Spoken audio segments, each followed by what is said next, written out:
Digital کے اوپر جو ریلیجن ایک چل رہا ہے اور ہمارے کافی یوٹیوبر ریلیجس اسکالرز ہیں, اب وہاں بھی ہمیں بہت زیادہ ریجیڈیٹی جب نظر آتی ہے, تو what is the fine line کہ اچھا یار مجھے اب اندھی تقلید یہاں نہیں کرنی, تو اس کے پیرامیٹرز آپ کو کیا لگتے ہیں؟ آپ حضرت کی اگر آڈیو سنے نا, وہ اتنا انکریج کرتے تھے کہ سوال پوچھو, ہماری پریشانیاں, ہماری غلط فہمیاں, کوئی تو ہو جو ہماری غلط فہمیاں دور کرے.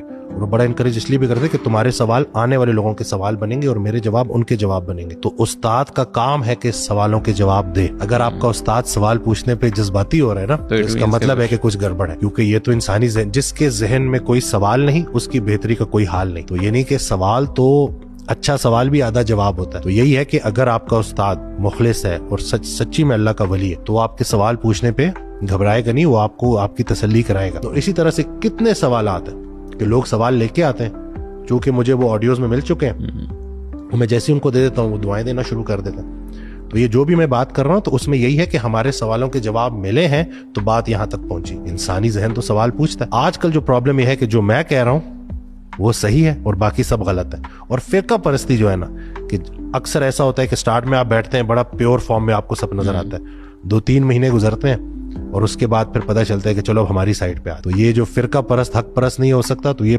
پہلا جو ٹیسٹ ہے کہ جس کو آپ نے دیکھنا ہے کہ اگر آپ کے استاد کی محفل میں بیٹھنے کے بعد آپ کے اندر سچ آ گیا ہے, نفرت ختم ہو گئی ہے, آپ سب کو مسلمان سمجھنے لگے ہیں, سب کو اللہ کے بندے سمجھنے لگے ہیں, اور آپ کے دل میں نرمی آ گئی ہے اور دنیا کی محبت کم ہو گئی ہے, تو اس کا مطلب ہے کہ آپ صحیح راستے پہ چل رہے ہیں.